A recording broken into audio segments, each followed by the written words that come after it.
Hey guys, ito nga at ikabit na natin na itong filter capacitor na to. Hinangin na natin siya. Pero bago natin ikabit ang filter capacitor kailangan malinis muna yung ating mga, kailangan siguradong butas yung ating PC board, kasi minsan may mga naiiwan na tingga OLED nung ating tinanggal. So lilinisin natin yun para pag ipinasok natin itong filter capacitor na ito, wala nang ganong hassle sa butas niya. So tatandaan natin na itong mga electrolytic capacitor na ito ay isa palang type ng capacitor na may polarity siya. Meron kasing capacitor na tinatawag na non-polar, yung walang polarity. So sa tulad nitong capacitor na ito, meron siyang polarity. Makikita natin yung linya na yan na merong negative side, ibig sabihin niya ng negative. Tapos itong solid block na ito yung positive. At saka makikita nyo sa terminal, sa mga malalaking capacitor, may marka siyang itim. Ibig sabihin yung side na yan, negative side yan. So ito, umpisahan na nating i-install sa ating PCB board ang ating filter capacitor. So ito, titingnan natin dito sa, makikita na, mapansin natin dito sa PC board na ito. Isa na guys, medyo magulo yung lamesa ko, pati video mali. Papansin nyo dyan na meron siyang sign. Ayun, makikita nyo plus. Ayun, ibig sabihin yung plus sign na yan yung positive. So itong side na to negative to. Lahat itong tatlo na ito negative side dapat dito. Doon sa side na yun positive side. So ikabit na natin itong ating filter capacitor. So ito nga. So titingnan natin muna. So ito yung negative niya. So yeah, unahin mo natin itong isa. Ito. Kaya lang sa pagkakataong to, para tinan nyo, pag sa bigat kasi nitong capacitor, sa laki niya, pag binitawan natin babagsak siyang gano'n. So para hindi siya bumagsak, hihinangan natin yung isang paa. Lalagyan natin siya ng hinang para parang partial solder wise. Gagamit tayo ng soldering paste para maganda yung ating paghinang. So hihinangan ko lang muna yung paa na ito.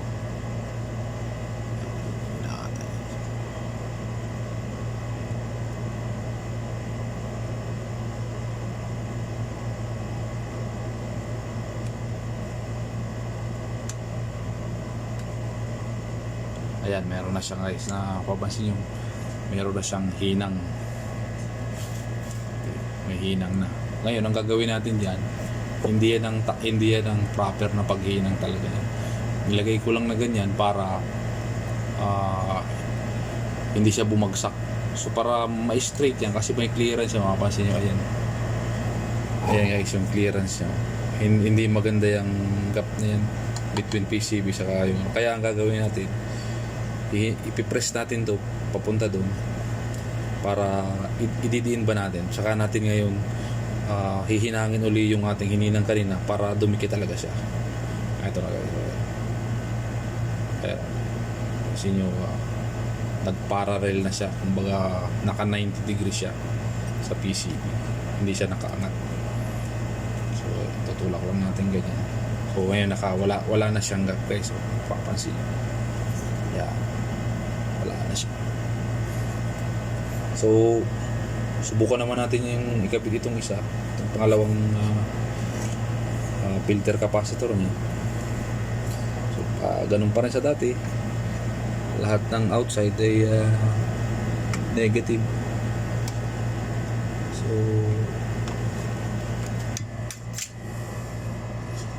ikakabit natin. Huwag tayo magkakamali guys sa polarity dahil once na pa nagkamali tayo sa polarity, maraming masisirang sabog itong capacitor na ito. Kasabog siya kasi yan.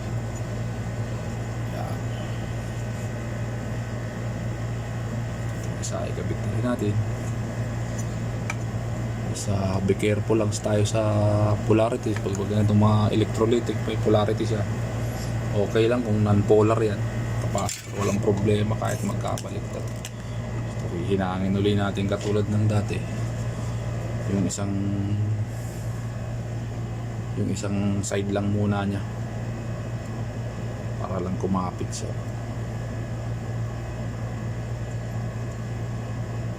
Yeah.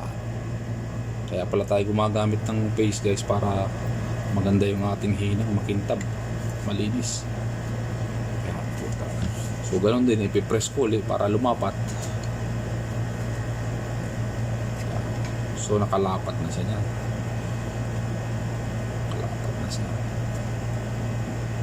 Saka kung may pagmalamig na, saka natin bibitawan. Kasi pag mainit pa, pabalik lang din yan doon sa dati niyang anggulo.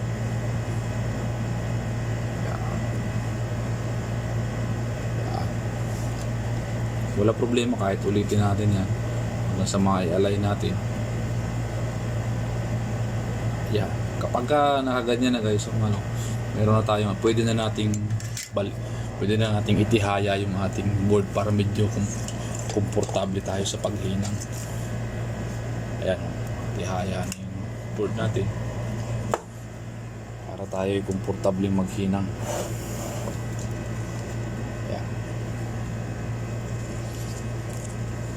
Tulad ng dati, gagamit ako ng soldering paste. Papainalhinang natin na ngayon yan. Ihinangan na natin itong mga wala. So maluwang maghinang guys pagka nakatihaya siya, para ang kintab niya. Yan ang kaya maganda pag may paste, para malinis talaga. Ngayon, pwede natin dublihin ng hinang. Walang problema yan. Kahit na dublihin natin paulit-ulit. Walang problema. Basta ang maganda yung pagkahinang natin. Kasi isa yan sa kumbaga ingredients ng technician, yung magandang pagkahinang. Kumbaga nakasalalay din dyan yung kalidad ng ating trabaho sa magandang pagkahinang. Hindi lang sa magaling ka mag-troubleshoot, kumbaga kasama na rin yan yung magaling ka maghinang. Hindi naman sabihin natin magaling, basta maayos lang yung pagkahinang. Tapos yun na guys, ayan, ihinang na natin. Ngayon, ang hihinangin naman natin ngayon yung mga maninipis na, yung tinatawag na cold solder. Sa tagal na ng board na ito, mayroong mga hinang dito sulda na maninipis na. So katulad niyang mga yan, maliliit na yan, dudublihan lang natin yan. So nandiyan na rin tayo, idamay na rin nating suldahin yung mga maliliit na yan. Baka yan pang maging dahilan kung bakit hindi gumana yung ating nire-repair, mga cold solder na. Dahil sa init yan guys naman, kaya tumitikal sa PCB yung pagkakahinang, dahil sa tindi ng init na kanyang ina-absorb yung pyesa. Karaniwan yan yung mga IC, yung mga power regulator yan, mga transistor, yung mga IC, mga nag-iinit ng husto yan. So ganun din sa mga television, madalas madalas magkaroon ng cold solder. Kaya dapat nating hinangin yung mga yan, yung mga maninipis na ang pagkahina. Once na umangat yung paa niyan sa PCB board, hindi na magtatrabaho ang ating sirkito. So kaya yun. Tsaka pala guys, i-double check natin yung mga pinaghinangan natin, baka may nagkadikit. Dahil minsan hindi natin napapansin na kala natin okay na. Kailangan nating i-double check yun bago natin i-energize yung ating isa, dalawang, kumbaga double check pa, para kasi pag na-i-energize na natin to, wala na, hindi na natin mahabol to. Makapansin niya, uusok na lang yung circuit board, meron pala nagkadikit na hinang. Kaya sa paghinang ng ganito talagang wala, ano pa nga ito guys kundi ano pa yung pagkakaano niya, malalaki pa yung pagitan niya. Ay paano na lang kung maghihinang kayo ng system ng television o yung mga tinatawag na mga dual inline package na IC, magkakadikit ang paa. So yun, talagang may tendency na talagang magkadikit yung hinang. Kaya ginagamitan pa nga nung iba ng magnifying glass. Ako gumagamit din ako ng magnifying glass pag talagang dahil medyo matanda na rin, may nanang mata.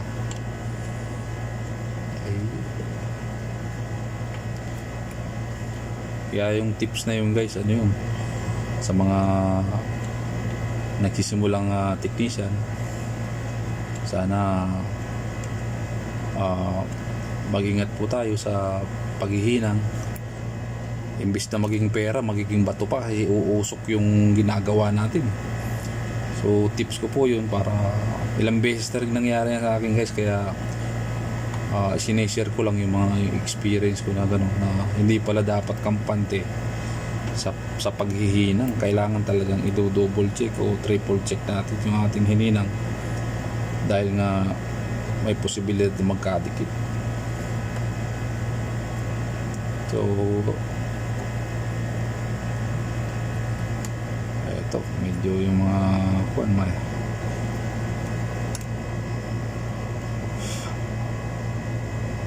mahirap nang hinangin yung mga talagang mga maliliit.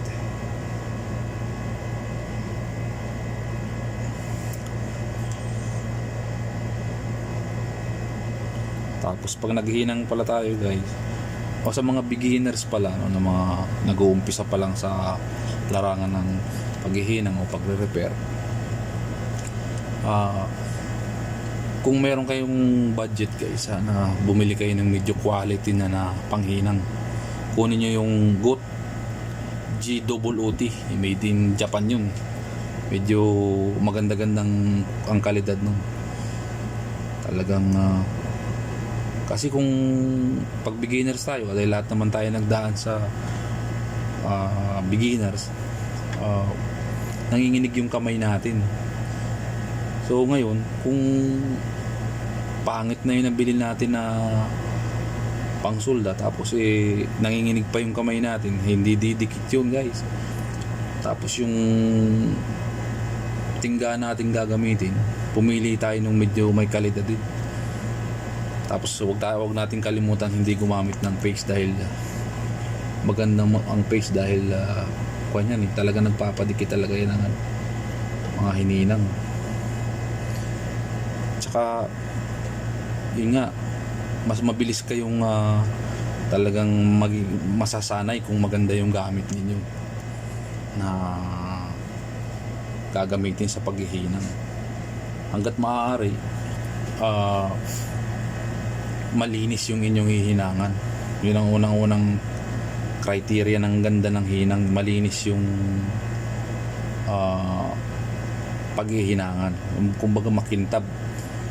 Kung pwedeng konting lihahin, pwedeng kaskasin ng konti, pwede rin ganun para lang malinis. Wag lang yung masyadong maitim, kasi hindi kakapit ngayon yung ating tingga. Pag hindi kumapit yung tingga, nakatikal yun, mga ilang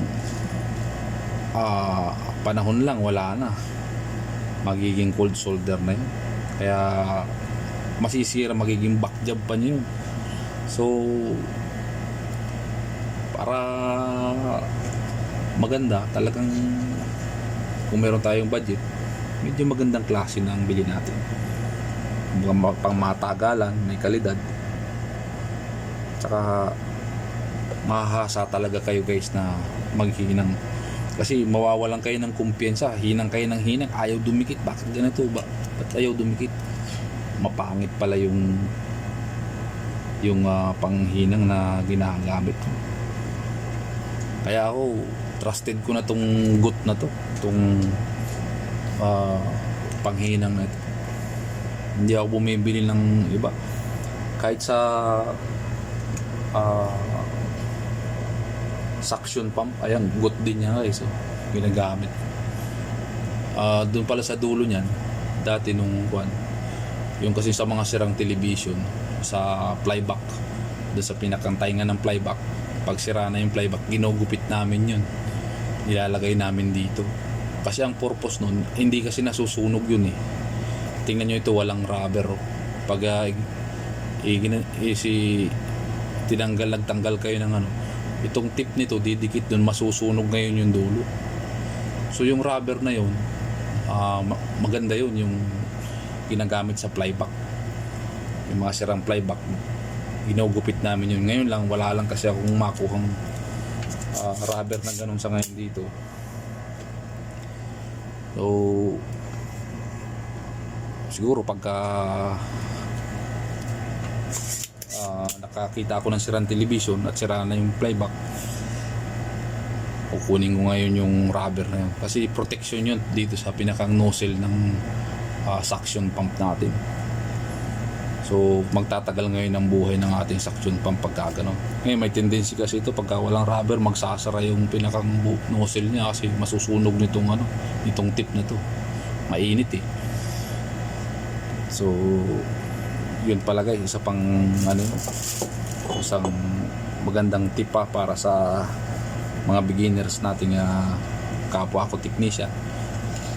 So tapos sa paghihinang, kailangan din nating isa lang alang yung mga piyesa, na may mga piyesa kasi na hindi pwedeng tuloy-tuloy ang paghinang mo sa paa niya. Kailangan mong, kumbaga, laktawan nyo kunyari sa isang, lalo sa IC, sa mga IC na sensitibo, katulad ng mga system IC, yung mga lumang television pa, kailangan pag naghinang ka, may paktang. Kumbaga, pag naghinang ka dun sa unang pinya, sunod dun sa pang-apat na, para hindi siya mapwersa ng init. Kasi minsan may mga sensitibong ganun, o bakit ayaw gumana, bago naman yung system na pinalit ko, yung pala nasira na dahil napasobra ng init. So yun guys, isang tip din yun sa mga ganong bagay. Pero kung mga ganitong katulad nito, mga capacitor na malalaki, walang problema, kahit na ulit-ulitin natin yan, walang problema yan. Ngayon itong inverter board na ito, subukan nating i-power. Kaya lang hindi ngayon guys, bukas na, kasi masyado na kasing late eh. May titrace pa akong ibang mga spare parts dito bago i-power, kasi ito galing to sa junk yung mga auction na mga tinatapon na lang na inverter, hindi na nila nire-repair, tapon na once na hindi gumana. Yun nga lang, at least lang talaga siya pag binili mo, hindi mo siya pwedeng ibalik na kung ano yung nabili mo, yun na. Kaya ito, napasama yung nabili ko dahil ang daming sira. Amakin mo yung sira na yun, filter capacitor, sa bagay mura lang naman. Tsaka yung mga maliit na capacitor, mura lang yan. Wag saan, hindi, ang mahal lang dito yung IGBT, yun buo pa yung guys eh. Kaya pasalamat din ako dahil buo. Yung palang bridge rectifier niya sira na rin. tsaka yung pan ito.